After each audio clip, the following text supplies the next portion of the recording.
Assalamualaikum and good evening to everyone. I would like to thank all of you for investing your time in our webinar this evening. My name is Muhammad Iqbal Ihsan, your MC for tonight. Today, we have an amazing speaker that will share some motivational talk about patience and perseverance.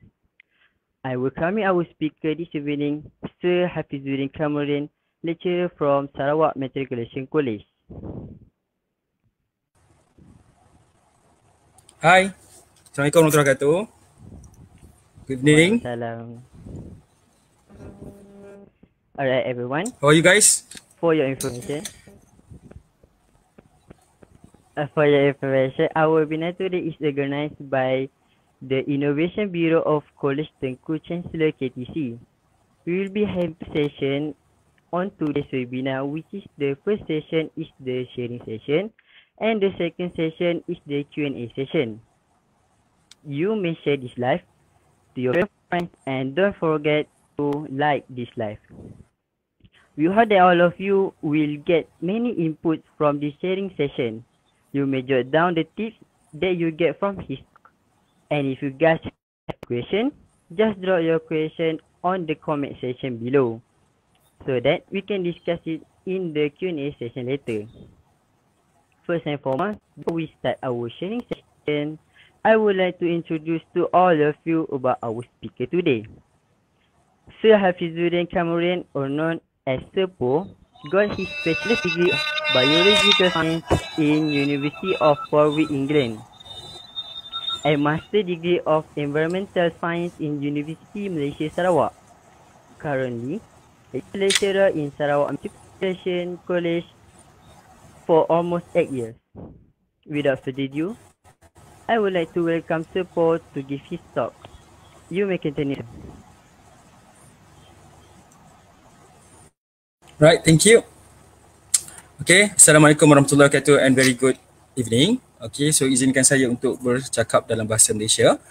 Okay, so Alhamdulillah, so bersyukur kita kepada Allah SWT pada malam ini. Okay, saya dijemput oleh pihak Kolej Tengku Chancellor. Okay, iaitu terima kasihlah kerana menjemput saya untuk memberikan perkongsian mengenai grit, passion and perseverance. Okay, so saya adalah pensyarah di Kolej Matrikulasi Sarawak, okay, selama 8 tahun. So saya ingin berkongsi dengan anda semua mengenai satu perkara yang saya rasa sangat menarik untuk kita bincangkan sama-sama. Okay, alright.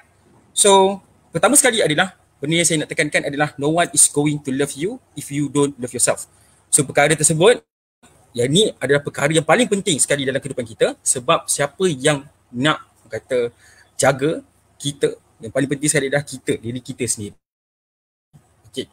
So sebelum saya cakap dengan lebih kata mendalam, saya nak kongsikan sedikit pasal diri saya lah. Okay, so tadi telah dikenal oleh Iqbal. So saya Muhammad Hafizuddin Kamaluddin, student panggil saya Mr. Po ataupun Sir Po. Okay, so saya belajar dekat di Chicken Sciences pada 2011. So saya ditajakan beasiswa daripada Kementerian Pelajaran Malaysia lah untuk mengambil jadi cikgu. Okay, sebenarnya saya punya beasiswa itu adalah program pelajaran cemerlang, okay, untuk menjadi guru di sekolah berasrama penuh.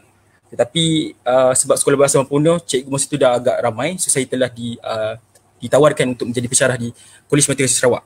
Okay, so masa kat Kolej Matrikulasi Sarawak, sambil saya bekerja, saya sambung master dekat Environmental Science dekat UNIMAS, dan saya habis pada tahun 2016. Okay, sebelum tu siapa kat sini ada budak MRSM? So saya MRSM Yasin ataupun MRSM Tukar Fawaba pada tahun 2005.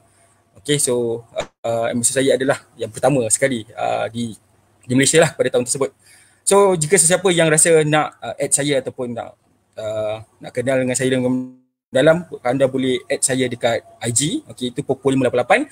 Okay, Facebook saya Hafizuddin Kamaluddin, dan YouTube saya anda pun boleh follow juga, Hafizuddin Kamaluddin. So simple saja, tak complicated.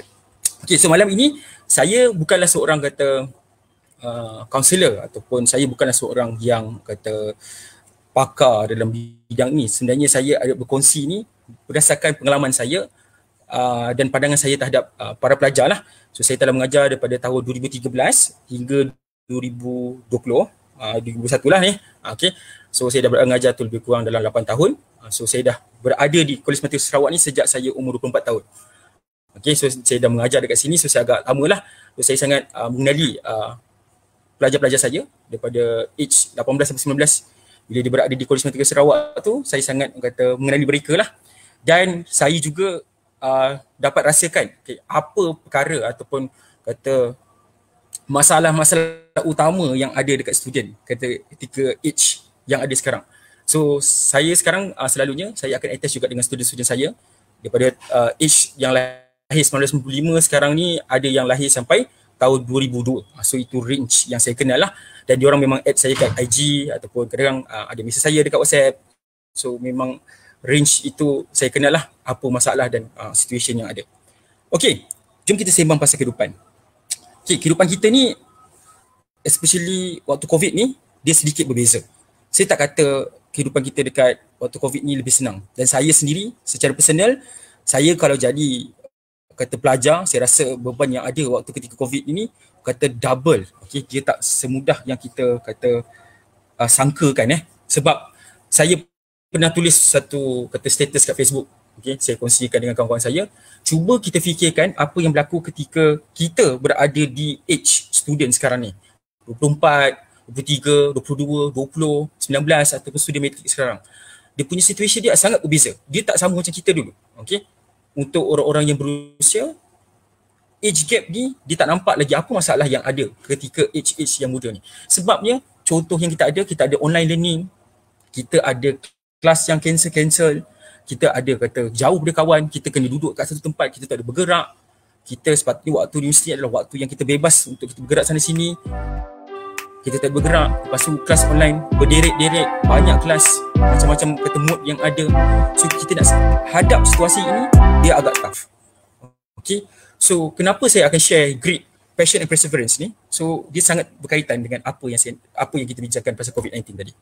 Okay, so ini adalah statistik yang saya nak kongsikan dengan semua. Okay, so kalau kamu tengok dekat sini, okay, ini daripada Department of Statistics Malaysia. Okay, Summary of Findings, Special Survey, Effect of COVID-19 on Economy and Individual. Okay, ini dikeluarkanlah oleh statistik Jabatan Statistik Malaysia. Okay, daripada 168,000 responden, okay, dari Selangor dan Johor boleh ramai sekali. Okay, kalau kamu tengok ke sini, ramai yang sangat affected secara financial mengenai COVID-19. Okay, affected. Okay, dan some of them, saya rasa ada dia di kalangan daripada mereka adalah ibu bapa kita ataupun adik-beradik kita. Di mana kalau kita tengok sekarang ni COVID-19 ni in terms of ekonomi sangat-sangat mengganggu ataupun menggugat lah. Okay, ada kalau kita ambil orang yang kerja betul-betul kuat, hebat, okay, yang orang T20 boleh juga mengalami masalah. Contohnya kita ambil dari segi sektor penerbangan dan sektor pelancongan. Okay, so apa berlaku kat sini adalah COVID-19 memberikan efek yang sangat-sangat ketara. Okay, so kalau kamu tengok sini kita ada services, okay, agriculture, industri, okay, golongan-golongan ini hilang pekerjaan. Okay, so situation dia agak menyedihkan dan menakutkan. Okay, sebab saya sebagai student, bila saya tengok macam ni, apa yang saya rasa? Macam mana aku nanti nak keluar daripada degree nanti untuk aku survive ataupun aku boleh sustain dalam keadaan macam ni. Okay, secara personal saya rasa ekonomi mengambil masa untuk kita perbaiki. Okay, memang ada orang kata boleh menaiki dengan cepat, ada yang menaiki secara perlahan-lahan dan ada menaiki yang secara slow. Tetapi saya sebagai kalau saya berada di kasut kamu, saya rasa macam saya agak takut lah. Okay, di mana bila perkara-perkara ini berlaku, kita kaitkan dengan pelajaran, kita kaitkan dengan ekonomi masa depan kita, dia cause kita anxiety dan depression. Okay, so saya secara personal, saya pun pernah, kita semua bukan saya, kita semua pernah terperangkap di dalam PKP. Okay, saya dekat Sarawak dulu, saya terperangkap dengan student saya seramai 77 orang. So saya berada di college, saya menjadi fellow, saya berada di college sebab saya tinggal dalam college. 77 orang saya terpaksa tinggal dengan mereka selama 55 hari bersama mereka. So di mana situation masa tu kita tak tahu COVID ni macam mana. Okay, nak balik macam mana, nak bergerak macam mana. So mereka terpaksa beradaptasi. Masa tu kita orang tengah final exam. So keadaan dia tidak betul-betul mengizinkan dan tekanan, pressure semua ada. So masa tu memang saya dengan student saya memang kita orang get together dan kita kena sama-sama settlekan. So akhirnya saya hantar student saya tu daripada Kuching sampai Kemiri. So Kuching Kemiri ni kalau bagi siapa orang Semenanjung dia agak jauh. dengan Miri ni orang kata jarak dia lebih kurang dalam 11 hingga 14 jam lah daripada Kuching. So memang dekat border Brunei. So saya akan terpaksa hantar student saya sebab itu adalah polisi ataupun SOP yang perlu saya lakukan. So keadaan masa tu memang sangat stres. Okay, mereka orang kata terpaksa cancel dia punya PSPM ataupun punya peperiksaan akhir dia. Okay, mungkin ada sebahagian daripada sini adalah pelajar first year. So kamu mungkin merasakan apa yang berlaku adalah peperiksaan akhir tu di-cancel dan ditangguh sebulan dan di-cancel. So situation itu menyebabkan kata boleh berlaku je depression ataupun anxiety lah, kita cuak bila nak exam ataupun sedih lah, kita tak boleh nak function ataupun tak perform apa yang berlaku, apa yang kita nak habiskan exam ketika itu. So anxiety dan depression ni wujud di kalangan kata antara kita. Ini statistik dekat US. Okay, kalau katalah statistik dekat Malaysia pun mungkin menunjukkan lebih kurang sama. Saya tak kata tidak impose, tapi apa yang berlaku adalah benda itu berlaku. Kita boleh agak dan kita boleh rasakan. Okay, sebab saya tengok pada student saya, yes, perkara sama berlaku. Okay, sebab kita masa tu lagi beradaptasi. Okay, sekarang pun kita beradaptasi kan. Ada kadang-kadang boleh balik college, kadang tak boleh balik college. Kadang-kadang ada banyak pertukaran ikut SOP pada keadaan kes yang tertentu. So perkara tersebut menyebabkan kita kata dalam keadaan yang kata agak tertekan. Okay, jom kita tengok pada slide seterusnya. Okay, so itu COVID. Sekarang ini kita nak cerita pasal umur 20. Okay, ini buku daripada McG. Okay, ditulis Why Your 20s Matter and How to Make the Most of Them Now. Okay, ini buku ni tulis sebelum COVID, tetapi apa yang saya nak kongsi dengan kamu adalah there are 50 million 20-somethings in the United States, most of whom are living with a staggering unprecedented amount of uncertainty. Okay, dah COVID tu uncertainty, umur 20 ni uncertainty. Percaya cakap saya berada di umur 20, saya sekarang ni umur saya 33. So bila saya berumur di 20, saya rasa perkara yang sama juga dalam keadaan uncertain. Many have no idea what they will doing, what they will be living, or who they will be in 2 or even 10 years. So saya nak tanya kamu, kalau kamu fikirkan kamu 2 ataupun 10 tahun akan datang, kamu ni kat mana? Kita tak pasti dan kita tak tahu kita dalam keadaan mana. Okay, they do not know when they will be happy or when they will be able to pay their bills. They wonder if they should be a photographer or lawyers or designers or bankers. Okay, so kita pun ada yang dah ambil degree, yes, betul dah ambil degree, tapi kadang kita, aku nak ambil degree ni, aku nak ambil engineering nak habiskan ke? Aku nak ambil bio ni, aku nak habiskan ke? Ataupun aku ambil medicine, kita pulang. Kita tak tahu apa benda yang nak berlaku. Ada orang dia buat benda yang dia buat. Ada orang dia tak buat benda yang patut dia buat menggunakan yang degree yang ada. Okay, they do not know whether they are a few days or many years of meaningful relationship. Okay, ini in terms of relationship, ada yang jadi buaya yang try ataupun ada yang dah serius. Tapi ada yang masih lagi tidak pasti. They worry about whether they will be having families and whether their marriage will last. So ini pun cerita pasal family juga. Most simply, they do not know if their life will work out and they do not know what to do. Okay, sejujurnya, yes, perkara tersebut, saya sebagai orang yang pernah duduk dalam decade tersebut, saya rasa decade tersebut sangat mencabar, sangat-sangat kata merisaukan, dan kamu sangat lagi special. Decade ini adalah defining decade, tetapi kita plus special dia adalah COVID-19. So perkara tersebut sangat tough, sangat-sangat merisaukan dan sangat-sangat kata memberikan tekanan kepada kamu. Okay, claiming your 20s is one of the simplest yet most transformative things you can do. For works, for love, for your happiness, maybe even for the world. This is not my opinion, these are facts. So ini kata McG. Okay, umur 20 ada satu perkara yang paling penting juga dalam kehidupan kamu, di mana kita mampu untuk define a lot of things ketika umur 20 ni. Percaya cakap saya dah lalui, kamu bertanya parent kamu, boleh tanya ramai orang yang dah masuk umur 20 hingga 30 ini, banyak perkara yang berlaku dalam kehidupan mereka. Okay, saya ambil contoh, ketika umur saya 20, apa yang berlaku dengan kehidupan saya adalah saya kehilangan ayah dan ibu saya. Okay, ayah saya meninggal ketika umur saya 21 dan mak saya meninggal ketika umur saya 29. So saya kebumikan mereka dua-dua sekali dalam age defining decade ni. So adakah perkara itu mudah? Bagi saya tak mudah lah. Masa saya umur 21, masa tu saya kat universiti, kat Warwick. Sebaik tahun tu saya balik untuk kata saya balik. Saya sempat jumpa ayah saya dan saya hantar ayah saya masuk ke ICU dan 2 hari selepas tu ayah saya meninggal dunia. Itu ketika maksudnya ayah saya meninggal lah masa saya kat universiti. Dan ketika saya umur 29, saya dah bekerja dekat Universiti Sarawak ni. Mak saya tiba-tiba masuk ICU. Mak saya ni minggu lepasnya sihat walafiat, tak ada masalah. kuat, boleh driving, boleh ke sana ke sini. Tiba-tiba dia kata dia sakit, dia masuk ICU. Kes yang sama juga seperti ayah saya balik, saya tak sempat jumpa, saya sempat call sebelum dia masuk ICU tu. Dia tak boleh cakap sangat, dia cakap sikit-sikit je.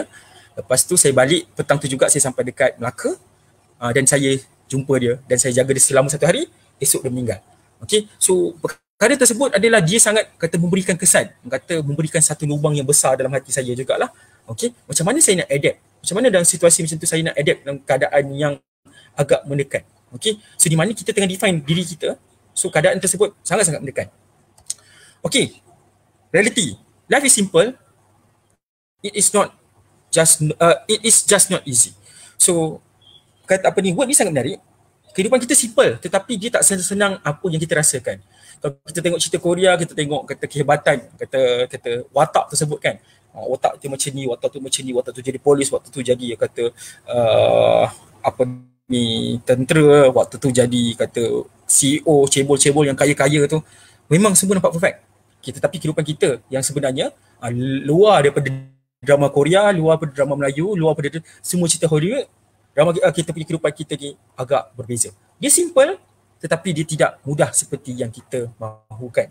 Okay, so di mana kita yang mencorakkan kehidupan kita, macam saya cakap tadi, tak ada orang yang akan cintakan kita, tak ada orang yang kata, memang ada orang akan cintakan kita, tetapi orang yang, siapa yang perlu jaga diri kita adalah diri kita sendiri, bukannya orang lain. Okay, alright, so hari ni, sekarang ni slide baru kita nak kongsi pasal grit. Salam. Maaf ganggu. Saya ada tukar slide ke? Ada. Saya baru tukar slide. Okay. Sebab tadi nampak macam saya tukar slide tapi dia tak gerak. Oh, tak gerak. Sekejap. Slide ni nampak ke? Sekejap. Cuba saya gerak. Nampak tak slide ni? Nampak. Okay, saya. Nampak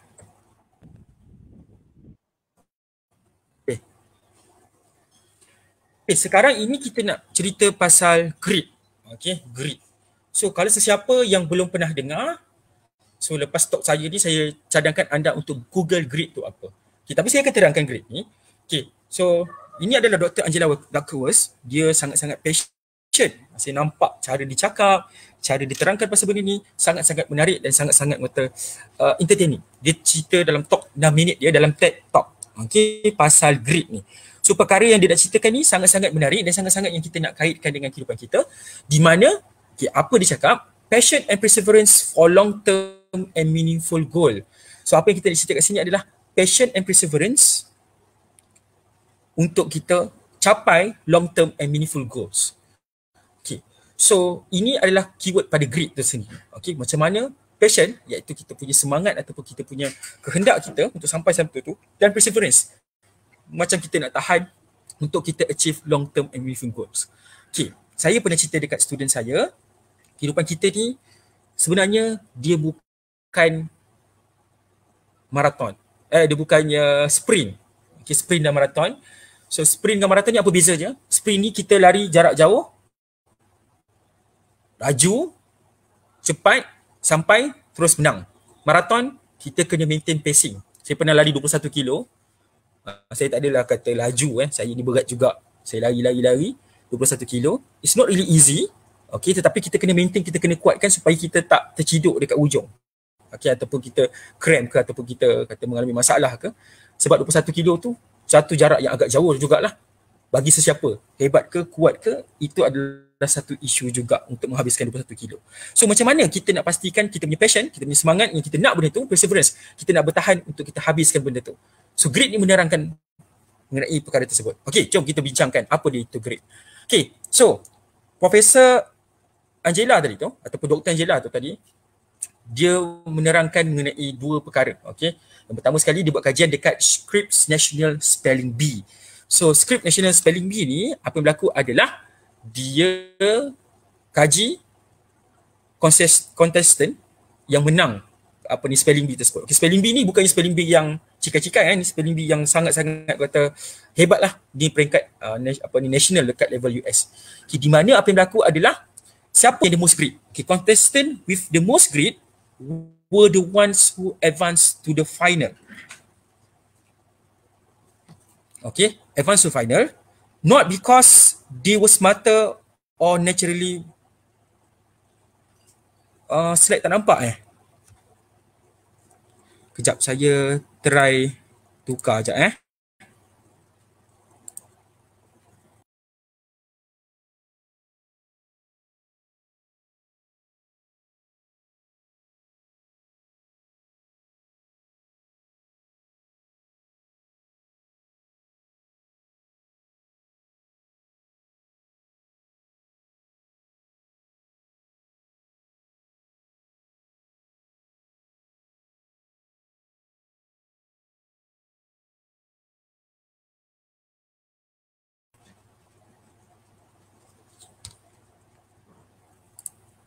Okay, sekejap saya share screen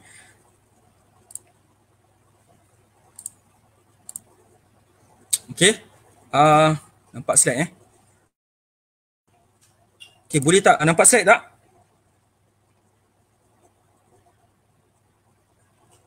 Okay, saya baru nampak.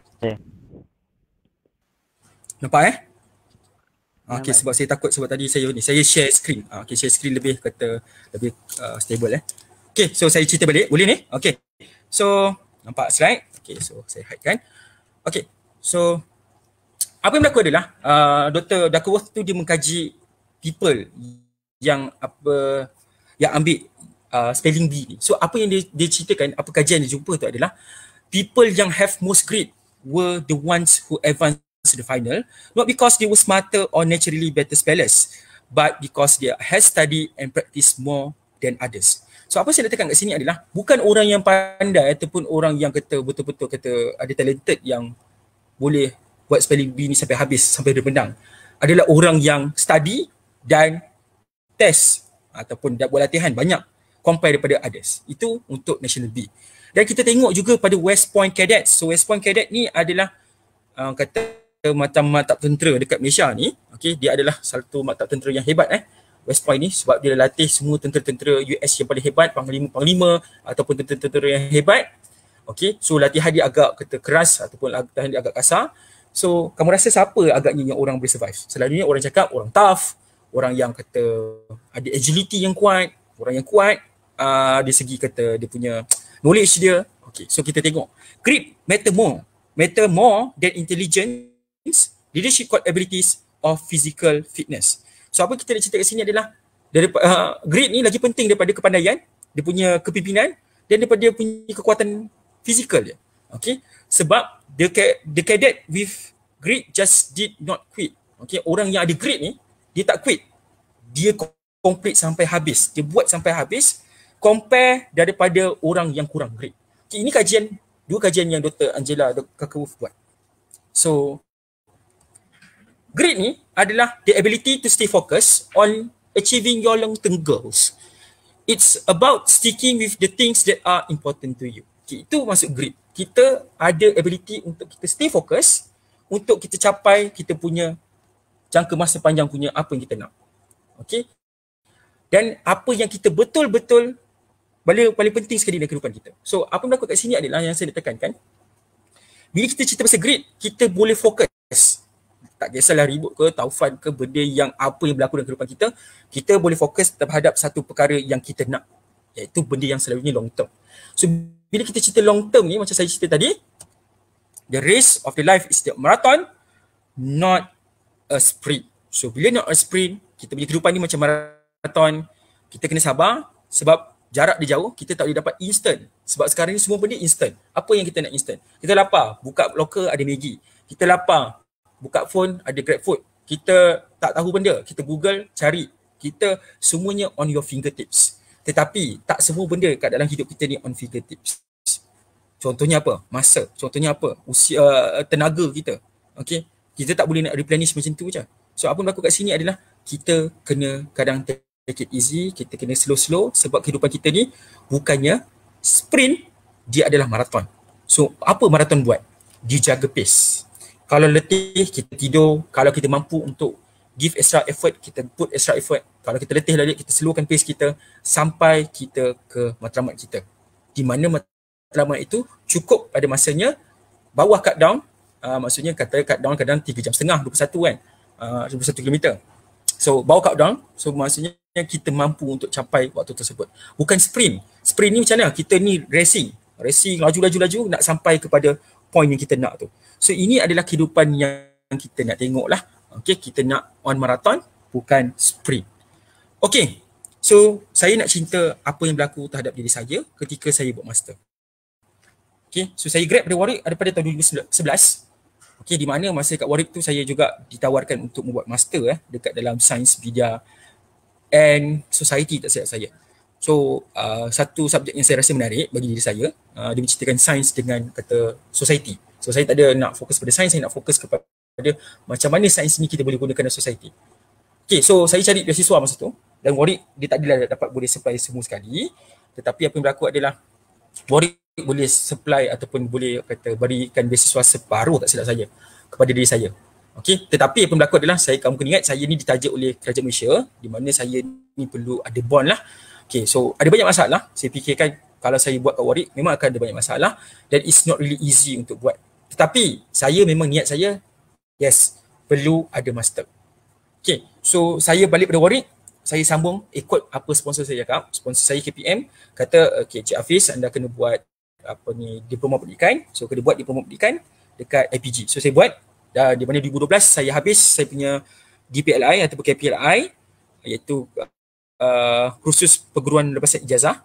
So saya tunggu untuk posting. Di mana waktu tu saya nak kerja, susah juga bekerja sebab saya degree bio, tak semua kata banyak pekerjaan susah juga dapat lah. Saya kena cari ke tempat lain baru senang sikit dapat. So saya kata tak apalah, saya buat master. Okay, saya dah daftar master. Tiba-tiba saya dipostingkan, tak silap saya, ke sekolah. Okay, ke sekolah ketika itu, di mana sekolah tersebut saya tak boleh nak hadapi kelas yang penuh. Okay, sebab masa tu saya buat master full time. So saya kena susun jadual saya. Sebab sekolah kena ngajar lah kan, sebab kita dah kerja, kita kena bekerja. Okay, so masa tu UM, saya tak ada kereta dan saya tak ada motor sebab saya memang tak gerti buat kereta. So saya semuanya bergantung dengan LRT dengan bas. Saya memang kaji time semua-semua untuk saya buat master. So dia buat master kat UM ni dekatlah dengan rumah saya, tapi UM pergi ke rumah saya adalah setengah jam naik MRT. Kat MRT masa tu LRT Okay, so saya buat master UM 2012-2013. Okay, saya di sekolah bekerja dekat SMK Lasar Sentul dekat KL So tiba-tiba 2013 saya dah buat master, silap saya satu semester. Pup, saya ditawarkan menjadi pensyarah di Kolej Matrikulasi Sarawak. Takkanlah aku nak berhenti buat master kan.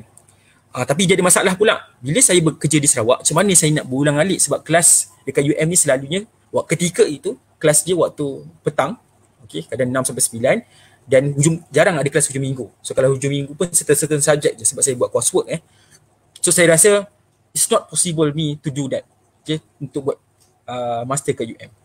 So saya terpaksa meninggalkan UM begitu saja. Okay, saya dah habis satu semester, dah dapat result semua, saya caw. Sebab apa? Saya tak boleh sebab dekat Sarawak macam mana saya nak ulang balik? Sebab kalau ulang balik saya tak mampu sebab di kadang kelas dia waktu weekdays. Sedangkan saya bekerja waktu weekdays. Di mana 2013 saya baru masuk matrikulasi. So bila kamu kerja first ni apa yang berlaku adalah kamu kena adapt. Adapt apa? Adapt dengan cara pembelajaran. Sebab saya rasa apa yang ada kat degree dengan apa yang bekerja ni lain Even kalau saya ada kata doctorate ke, saya nak mengajar pasal benda yang dekat student umur 18-19 ini totally different. Anda kena cari cara yang paling sesuai untuk mengajar. So saya break sekejap, saya cari jalan untuk saya mengajar student dengan lagi baik, dengan lagi bagus. Pada 2014 saya sambung buat Unimas, sambil-sambil saya mengajar. Hujung minggu saya bekerja untuk siapkan saya punya master. Walaupun di coursework, tetapi banyaklah situasi assignment lagi. Lepas tu saya kena buat final research. So perkara tersebut is not really easy 2014-2016, di mana 7 hari seminggu. Kamu rasa tak koyak-koyak jugalah saya rasa. Okay. Banyak pekerjaan saya pun agak memerlukan banyak input. Kadang-kadang saya mengajar itu pensyarah tak ramai. Dan saya adalah pensyarah muda ketika itu. So macam mana saya nak beradaptasi dengan situasi tersebut. So di mana apa yang berlaku adalah kat Unimas ni siap juga 2016 tu untuk siapkan master. Ini master journey. Di mana apa yang saya nak adalah saya nak siapkan master, tetapi dia tak indah. Okay, saya buat master kat Warwick, nampak berapa tahun? 5 tahun. Okay, it's not really kata easy untuk kita menyiapkan apa yang kita plan tu kadang tak keluar pun dekat apa yang kita dapat. Macam saya cakap tadi, life is simple but not easy. Okay, kita nak macam-macam tapi kita tak dapat. Berkali turut. Akhirnya siap juga dekat Unimas, di mana saya sangat satisfied, saya sangat puas hati dengan apa yang saya achieve. Itu untuk my master journey. Okay, seterusnya adalah ini saya berdapat title pensyarah cemerlang tahun lepas pada tahun 2020. Okey, sebab bila saya menjadi pensyarah, apa yang berlaku adalah saya sebenarnya bila saya dapat beasiswa jadi kata cikgu ataupun jadi pensyarah ni, ia bukanlah in my plate. Saya tak adalah begitu suka sebab macam biasalah bila kita cerita pasal mengajar ni, tak semua orang boleh mengajar. Dan saya ni sedikit introvert. So bila cerita sedikit introvert ni, kadang-kadang saya ni pemalu. Nak cakap pun kadang malu, nak terangkan macam malu, macam mana kan? Macam mana nak jadi pensyarah kepada pelajar-pelajar. Tetapi apa yang saya dapat adalah bila saya dah bekerja menjadi pensyarah ni, dia merupakan salah satu kata blessing lah kepada saya. Di mana saya jatuh cinta dengan pengajaran dan saya mampu mengubah a lot of people. This is the people that you see on on my slide ni. Ini semua student saya. Okey, saya kenal dia, saya kata daripada dia masuk walaupun kata 8 hingga 10 bulan saja dengan saya, tetapi apa yang berlaku adalah relationship ataupun perkara yang kita buat sekali ketika waktu-waktu yang ada dekat matrik ini mampu mengubah. Dan kalau kamu tanyalah mana-mana student saya, dia akan ingat apa benda yang kita buat sama-sama dekat matrik dulu. So di mana dia bukan perkara yang mudah untuk kita jadi, especially dekat Sarawak ni, kita orang ni berada dalam satu college yang agak menumpang dan banyak perkara yang kita orang ni tak adalah macam matrik-matrik yang lain besar-besar. Kita orang ni buat apa yang ada sampai kita orang jadi something, jadi orang kata relevant dekat Sarawak dan relevant dekat seluruh Malaysia sekarang ni. So saya dapat title pensyarah cemerlang ni alhamdulillah ketika saya PKP hari tu. So perkara tersebut, ini masa saya apply pensyarah cemerlang ini juga situationnya saya kehilangan ibu saya. So itu adalah satu drawback yang berlaku terhadap kehidupan saya, di mana saya sendiri terpaksa kata reclaim ataupun kita kata stabilize. Sebab nak jadi pensyarah cemerlang ni anda kena interview dan kena sediakan a lot of kata bukti yang maksudnya apa yang anda buat sepanjang anda menjadi seorang pensyarah yang untuk dapat title pensyarah cemerlang tu. So apa yang berlaku adalah saya bersedia ataupun interview ketika dalam keadaan yang saya agak stres, tetapi macam saya cakap dengan kamu, kalau kita nak achieve something, regardless anything happen, kalau auto fokus, kena fokus. So saya fokus dan alhamdulillah rezeki saya dapat juga saya menyiapkan dan kata interview dengan berjaya ni lah. Sebab pensyarah cemerlang ni tak semua orang dapat untuk interview tersebut. Okay. So, sekarang ni how much grade do I have? Okay, sesiapa yang ada telefon, anda boleh mungkin tengok kat telefon mungkin susah sikit. Mungkin nanti anda boleh google dekat website Dr. Angela tu, nanti kamu akan jumpa macam mana nak kira grade. Tapi kalau siapa-siapa tengok kat laptop, anda boleh scan. Boleh check grade anda berapa. So, skala dia adalah 1 sehingga 5. Okay, so anda boleh tengok grade anda berapa, anda boleh jawab soalan itu dengan jujur. Tak perlu jawab sekarang lah sebab masa dah 8.30 So saya ada lagi 10 hingga 20 minit lagi untuk menyiapkan ataupun menghabiskan talk ini. Tetapi anda boleh tengok grade anda sendiri. Di mana grade score ini berdasarkan Profesor Angela. So di mana saya tak adalah kata takut untuk anda gunakan sebab dia dah buat kajian, dia dah tengok semua kata poin-poin yang ada, statistik ada, logik ke tak logik, memang sangat logik, dan dia gunakan benda ini sebagai skill yang agak relevan untuk anda tahu. So anda boleh tahu grade anda, passion and perseverance, macam mana anda boleh tahan dalam satu situation. Okay, saya teruskan. Okay, so grade secara simple kita cakap pasal effort. Okay, effort iaitu grade darab dengan talent menjadi skill. So talent ni adalah bakat kita. So bakat dengan effort kita gabungkan dia jadi skill. Okay, contoh dia macam ni. Kita tengok pemain bola macam siapa? Cristiano Ronaldo, Messi, Dudu Beckham, semua ada talent. Tapi dengan effort yang ada, berlatih hari-hari, tenang bola hari-hari, buat penalti bola hari-hari, jadi skill. Skill tu kata boleh buat macam-macam lah. Okay, sama juga macam saya pensyarah. Okay, great effort. Talent dia adalah mengajar. Effort adalah berusaha. Jadi skill. So masa dulu nak mengajar student, kena study, kena buka semua buku-buku, kena tengok cara macam mana nak approach yang sesuai untuk belajar-belajar matrik ni. Dan setiap tahun saya tak kata setiap tahun nak mengajar student tu senang dia sentiasa berubah cara yang ada. Okay. So sekarang ni kalaulah saya maksudnya masuk kelas, persediaan sikit, tetapi saya dah ada skill di mana saya boleh mengajar dengan tanpa kata ada hiccup, dengan mudah sebab dasarkan effort dan talent yang kita ada dulu. So di mana skill campur dengan effort, dia akan dapat achievement. Ini yang kita nak sebenarnya. So kita nak groom this thing. Okay. So kalau kita ada bakat, kita tak boleh sia-siakan, kita kena berlatih, kita kena usaha untuk jadi skill.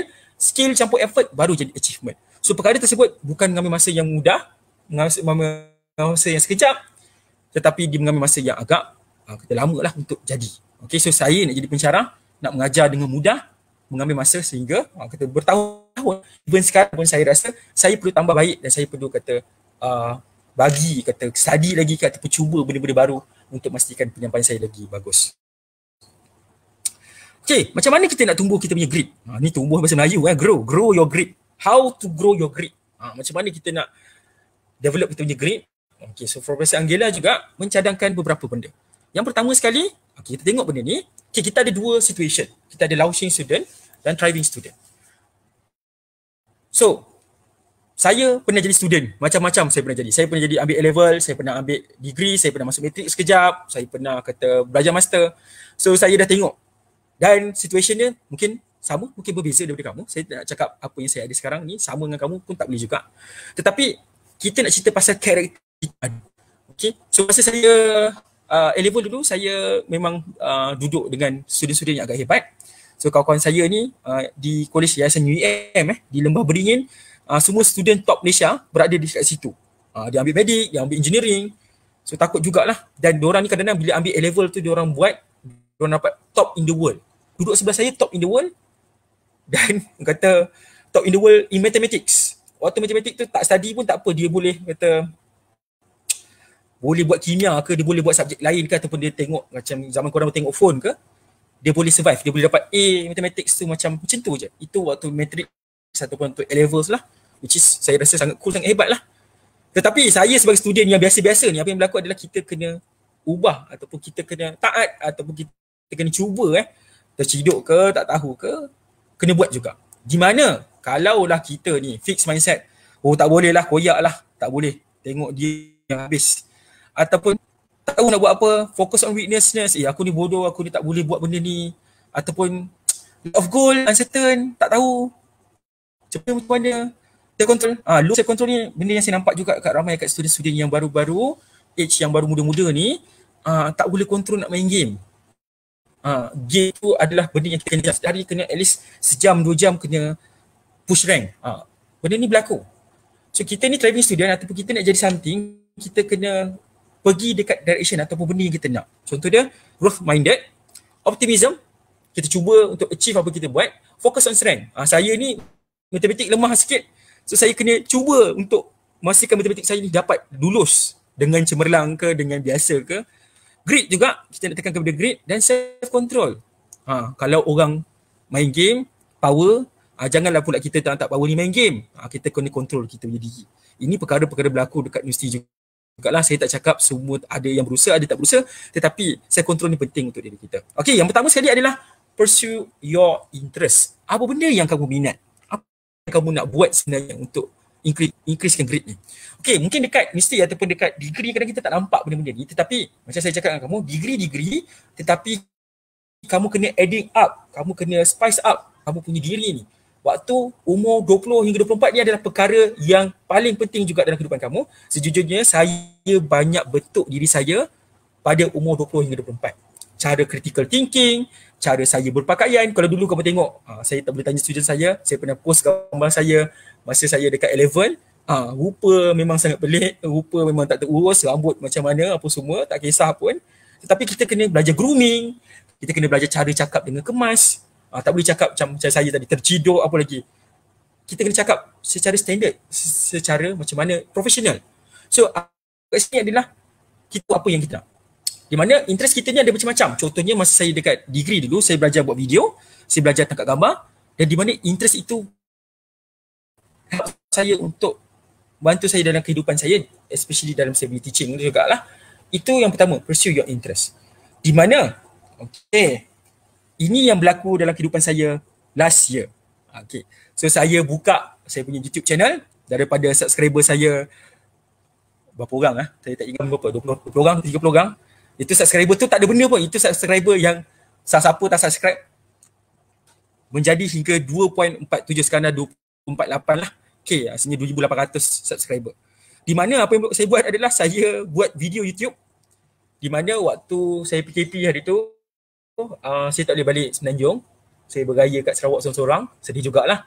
Tapi saya fikir apa benda yang saya boleh buat untuk student baru ni. Sebab apa yang berlaku adalah situation sekarang is not really good untuk kita mengajar face to face. So kita kena cari satu cara mekanisme baru untuk kita ajar student.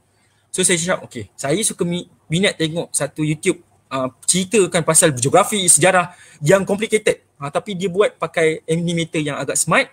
So saya kata okay, sesuai kot pakai bio untuk terangkan bio. So saya ambil mic, saya ada mic kat sini, saya ambil mic ni dan saya terus buat satu video dummy. Buat bulan Julai tahun lepas. Lepas tu apa yang saya buat adalah saya terus buat. Daripada video, kalau kamu boleh pergi kat YouTube saya, kamu boleh tengok daripada video yang awal-awal, bunyi tak berapa sedap, sampailah sekarang, masih lagi saya buat sehingga sekarang sebab saya nak habiskan silibus metrik pada bulan 5, sebab student akan ambil exam waktu tu, saya kena habiskan silibus. Setiap minggu saya tidak tinggal untuk upload video, saya akan buat sehingga saya siap lah. Itu saya punya, apa yang saya punya plan. Okay, di mana daripada saya tak ada apa-apa, kosong, saya ni mengajar chalk and talk pakai marker je. Sekarang saya akan bagi ceramah ataupun bagi kuliah menggunakan YouTube channel. So dia tak panjang, dia sangat kata pendek. Satu topik tu saya tirangkan dalam 2, 3, 4, 5 minit pun ada. Okay, yang paling panjang, ada yang panjang-panjang mungkin 10-12 minit. Tetapi tak not more than that, saya buat video untuk student saya pakai. So student saya dekat Metro Sarawak atas lebih je. Tapi most yang lain-lain itu datang daripada metrik lain. Di mana ini yang saya buat. Okay, saya pursue my interest. Kedua, macam saya cerita tadi, practice. Okay, dah pandai guna kamera, practice. Dah install PUBG, practice untuk kita dapat chicken dinner. Sebab adalah kita kena cuba. Kalau kita tak tahu benda tu, mungkinlah dekat dalam degree juga, saya tak cakap saya punya degree is an easy way, easy part. Saya ada orang yang waktu degree saya pun saya pernah kata mengalami masalah. Saya ambil 13 paper, saya fail 6. Okay, 13 paper saya fail 6. Tapi apa yang berlaku, mungkin grade remah ataupun saya lost focus, saya meninggal. Tetapi apa yang berlaku lepas tu, kita kena cuba buat. Kamu kena ingat kadang-kadang lecturer yang dekat masa zaman saya tu, dekat UK dah lah dia cakap masalah yang pekat-pekat kan, tak boleh nak tangkap. Tapi kena cuba sampai kita dapat, practice. Sampai dapat. Contoh kita tengok kat sini, ini adalah graf di mana kita cerita pasal skill lawan dengan time. Okay, kalaulah skill kita nak meningkat macam mana? Okay, bila kita drop up, terus turun, skill kita akan hilang terus. Okay, kalau kita nak jadi expert, apa yang berlaku adalah kita kena praktis sampai kita meningkatkan kita punya skill. Okay, apa maksud arrested development?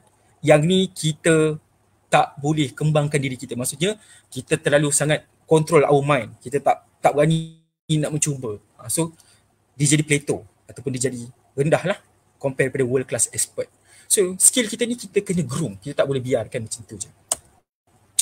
Okay, seterusnya adalah connect to the higher purpose. Okay, apa maksud connect to the higher purpose? Kadang-kadang kita tengok, okay, macam saya cerita dengan student saya, kadang-kadang kita nak habiskan metrik ni, nak habiskan macam tu je. Okay, contoh dia, habis SPM, habis metrik, habis degree.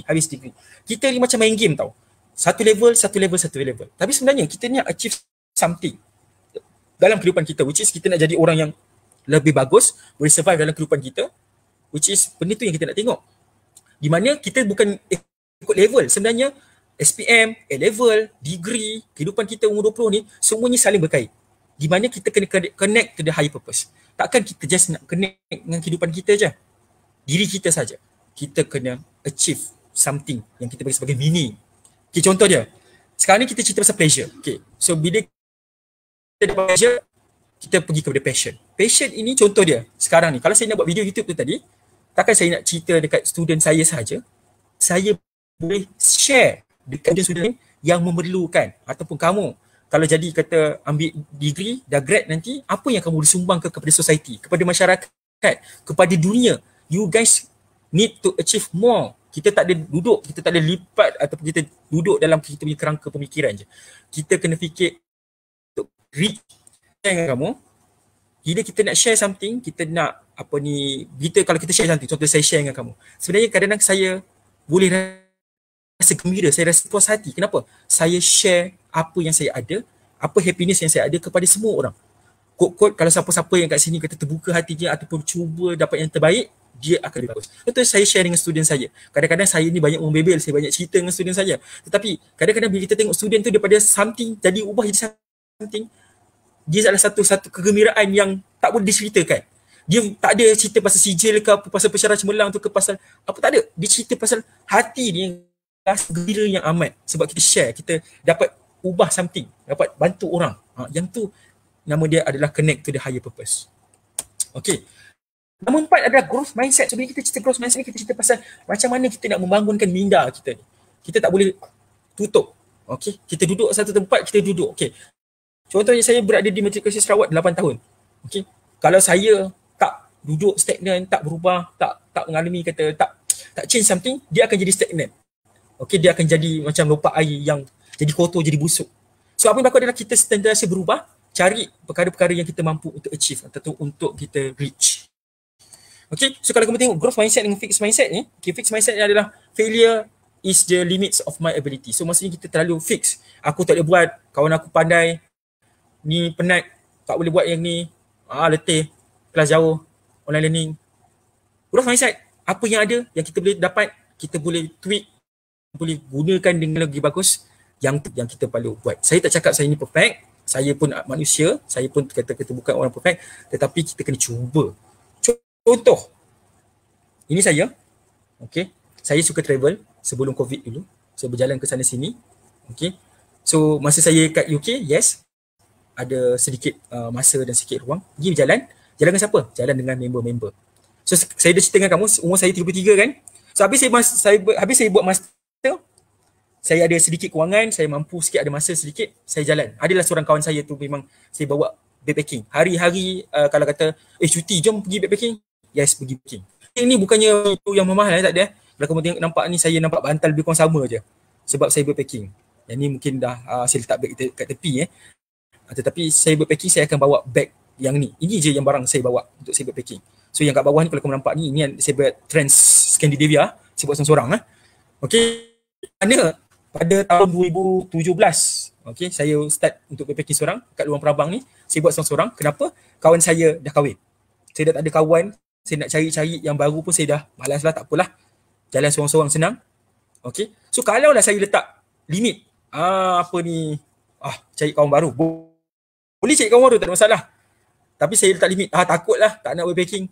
Saya tak buat semua-semua benda ni kalau saya maksudnya meletakkan mentaliti saya sebegitu. So apa yang berlaku adalah lepas saya pergi backpacking seorang-seorang, saya jumpa ramai kawan dekat along the way. Saya jumpa Mak Saleh, bolehlah tanya-tanya dia, macam mana lagi sana, macam mana lagi sini. Cakap, tak ada masalah.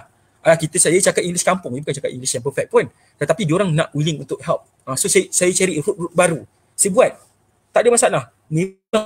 Okay. So travelling and backpacking alone, yes, no sweat. Memang saya boleh. Sekarang ni COVID je, saya memang last kali saya pergi South Korea, masa tu tiket murah sebelum border tutup iaitu bulan Januari 2020. Okay, saya pergi, tak ada masalah pun, saya memang pergi seorang-seorang. Saya cakap Korea, dan saya kalau backpacking saya tak akan bawa makanan-makanan. Saya akan gunakan apa yang ada, di mana telefon penting lah sebab saya nak buat terjemahan yang ada. Okay, tetapi kadang kita makan gunakan yang simple lah, tak adalah kita makan full. Jalan berkilo-kilometer saya berjalan sebab kita nak tengok nature, sebab saya suka tangkap gambar. Saya akan pergi kat tempat-tempat yang bukan yang terlalu kata kompleks, saya suka tempat-tempat yang nature. Itu saya punya kata cara saya buat packing lah, di mana saya suka cover banyak tempat dalam satu-satu masa. Bukan enjoy tengok duduk lepak minum kopi, tak. Saya ni memang berjalan from point to point, tangkap gambar, hayati dia punya culture dia. Sebenarnya banyak plan lagi, memang banyak plan, tetapi plan dia semua tak jadi. Tetapi apa yang saya nak cakap tadi adalah kalau saya letakkan limit saya, tak boleh backpacking seorang, memang saya tak boleh jadi apa. So saya backpacking, apa jadi ribut ke taufan ke, saya terus jalan, bawa beg, Tak ada masalah. Okay. So last but not least adalah surround with yourself with gritty people. So sejujurnya banyak kawan-kawan saya yang ada di sekeliling saya ni adalah orang yang ada tinggi grit. Okay, cuma kita nampak tak nampak je. Kita tengok, kadang-kadang kalau kamu tengok kamu buat kerja ataupun kamu tengok duduk dalam bilik dekat UTM kamu duduk tengok kamu mate ataupun kamu punya roommate tu nampak bekerja, kamu kata aku kena ikut dia kot sebab dia cuba buat. Kalau kita duduk dengan orang yang push rank pun kita akan push rank juga. So apa yang aku kat sini adalah itu grit sebenarnya. Itu grit sebenarnya yang kita kena surround dengan people, orang yang betul-betul nak buat something, nak achieve something, nak siap something. Okay, siap tu bukannya siap asal ada, tak, siap dengan bagus, dengan baik. Okay, so cari kawan-kawan yang membangunkan diri kita. Jangan cari kawan-kawan yang merendahkan kita ataupun yang melimitkan minda kita. Tak, kita kena ada kawan-kawan yang support each other, bantu each other untuk memastikan kita ni bagus. Okay, alright. So apa yang berlaku kat sini adalah budak untuk semua sekali. Saya pasti setiap situation yang ada sekarang ini, ia bukan mudah bagi seluruh pelajar-pelajar age 20 hingga 24 ataupun bagi sesiapa yang lebih berusia. Yes, ia bukan perkara yang mudah. Sejujurnya saya cakap memang bukan mudah, especially tambah COVID ni. Tahun ini adalah defining decade. Regardless ada COVID ke tidak, kita kena teruskan kehidupan kita. So pastikan dengan passion dan perseverance yang kita ada, grit yang tinggi, kita mampu untuk menghadapi situation-situation yang berlaku. Okay, so harapnya Malaysia hilang daripada COVID-19 dan semua pelajar-pelajar, semua-semua adik-adik semua berjaya dalam kata degree, lepas siap final, siap semua assignment dapat dihantar dengan masa yang tepat untuk memastikan anda semua berjaya di dunia dan di akhirat. Okey, itu saja daripada saya. Sekian. Assalamualaikum warahmatullahi wabarakatuh dan salam sejahtera.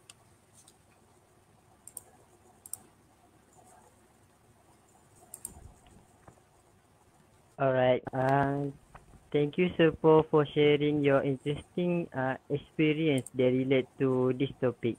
Many useful tips that we gain from your talk, right everyone? Alright, ladies and gentlemen, now we come to Q&A session. There are a few questions in the comment section below. Can we proceed, Doctor? Yes. Alright, so Question. the first question is from Tarish.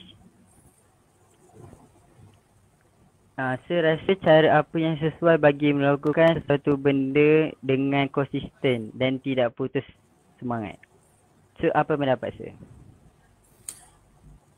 Okay, so pendapat saya adalah kalau kita nak jumpa benda konsisten ni, kita kena letak target lah. Okay, target. Okay, target ni maksudnya katalah kita ada assignment. Okay, assignment ni kena habiskan waktu sekian-sekian. So kita kena letak dalam satu time frame. Saya tak cakap lah kita perlu letak satu time frame yang sangat-sangat ideal. Sangat-sangat kita kena ambil yang time frame yang sangat-sangat realistik. Realistik tu means that apa yang berlaku adalah kita tak boleh letak satu time frame tu terlalu gempak gila yang sesuai dengan kehidupan kita. So kamu kena ingat Stephen Covey, kalau kamu dah baca buku dia cerita pasal kata begin the end in mind. So bila kita dah siap kerja tu, apa perasaan kita? Itu saya fikirkan macam kalau kita dah siap degree ni, kita dah habis degree ni, apa yang kita rasa. So means that apa yang saya nak tekankan kat sini adalah kita boleh reach benda tu secara konsisten sebab kita dah aim letak satu-satu target yang kita nak. Itu saya punya jawapan lah. Okay, supaya semangat kita tak putus. Dan jangan lupa satu benda yang saya tekankan adalah relax. Kalau tak relax, kita penat, kita just nak kejar je, tak habis. Sebab dunia ni takkan habis. Okay? Betul sir. Saya sokong. Okay sir. So next question is from Nur Safwana. Assalamualaikum sir. Kalau kita ada matlamat nak buat sesuatu tapi kita asyik bertangguh, apa yang boleh kita buat untuk push kita capai matlamat kita tu? So, apa pendapat saya? Okay, so Nur Safwanah So bila kita nak buat benda tu nak bertangguh. Yes. Macam saya cakap tadi, kena relax. Kenapa kena relax? Okay, tangguh iaitu kita panggil sebagai procrastination is kata benda paling jahat sekali dalam kehidupan kita, di mana kita tak boleh self-sabotage. Self-sabotage ni adalah kita menjatuhkan diri sendiri. Selalunya kita menjatuhkan orang lain. Sekarang ni kita menjatuhkan diri sendiri. So kita kena fikir juga consequences yang berlaku terhadap diri kita. Contohnya, malam ini patutnya aku siapkan certain. Aku nak main game, boleh. Siap benda ni, aku akan main game. Siap benda ni, mungkin aku boleh chatting. Siap benda ni, mungkin aku boleh layan Korea ke, layan Netflix ke. Tapi mesti ada aim. So kalau kita bertangguh, kita layan, kita tak siap. Cuba kita tengok bila pada malam sebelum deadline yang kita nak kejar. Takkan kita nak berlaku benda macam tu lagi. Takkan kita nak dapat grade yang rendah. Perkara tersebut kita kena pastikan kita buat perkara tersebut apa higher purpose, apa purpose yang kita buat benda tu. So kalau kita bertangguh memang takkan jadi benda. Senang je kalau katalah ada benda isu macam ni, perkara yang pertama yang saya akan buat, sejujurnya saya akan start je. Buat ke tak buat ke, sikit-sikit ke, start. Jangan fikir lagi. Contohnya kita buat assignment, buka Word tu, type something ataupun cari something. Kamu akan percaya cakap saya, kamu akan duduk kat situ dan kamu akan buat apa yang kamu patut buat. Okay, thank you sir. So kita proceed kepada next question, which is from Wan Nazira. Have you experienced working with someone too greedy?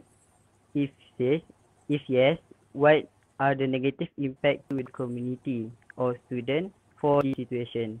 What could someone do to be in the right range of greed? Okay, so the situation is bila kita dalam keadaan too greedy, yes, betul. Maksudnya nama dia adalah terlalu kiasu. Okay, terlalu kiasu ataupun terlalu passion. Semua nak cepat, semua nak buat, semua. Okay, that's why kita cerita pasal relax tadi. Okay, so kadang-kadang bila student masuk matrik saya, Matrik Sarawak, kita kadang dia cerita pasal kita kena push. Tapi bila kita dah terlalu push, ramai yang kadang letih, ramai yang kadang dia demam. Okay, apa yang kita buat adalah, itu negative effect dah. Maksudnya orang terlalu bekerja keras sampai dia lupakan diri dia, nak jaga diri dia. So dekat situ, apa yang kita patut buat adalah kita mesti tegur ataupun kita kata, ini tak bagus ni.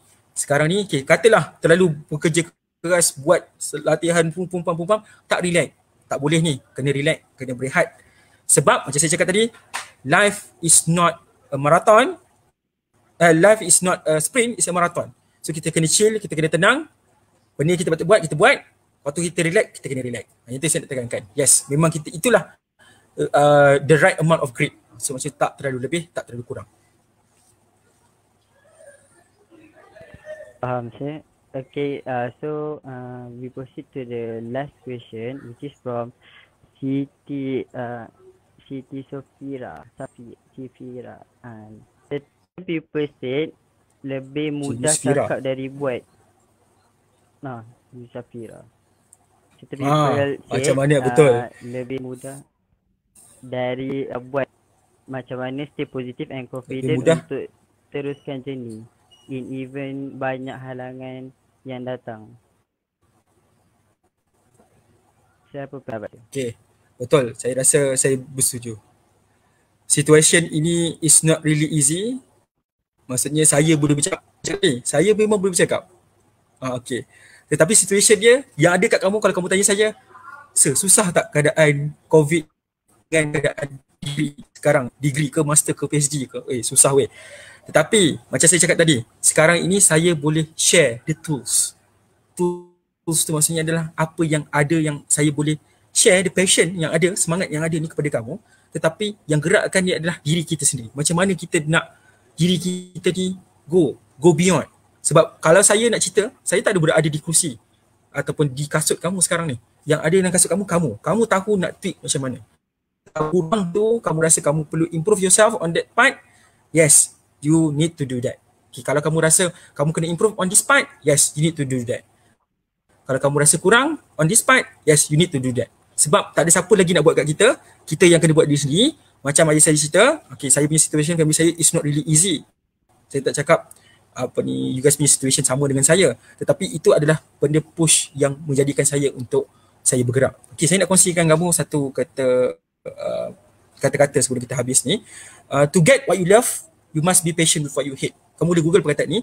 To get what you love, you must be patient with what you hate. Untuk dapat perkara yang kamu suka, kamu kena sabar. You must be patient with what you hate. Kamu kena sabar dengan perkara yang kamu benci. So kadang-kadang kita tak boleh kata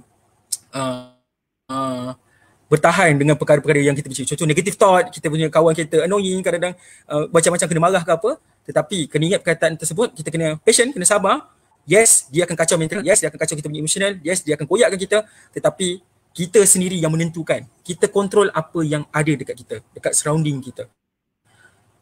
Paling kecil sekali adalah hati dan minda kita. Kalau itu koyak, saya tak tahu kita. Saya pun pernah koyak, saya pernah terjatuh, terciduk, tetapi nak bangkit balik tu, kita kena bangkit cepat. Sejujurnya 20 hingga 30 mengambil masa untuk recover, tetapi percayalah cakap saya, kalau kita ada tools ni, anda perlu buat dengan lebih baik.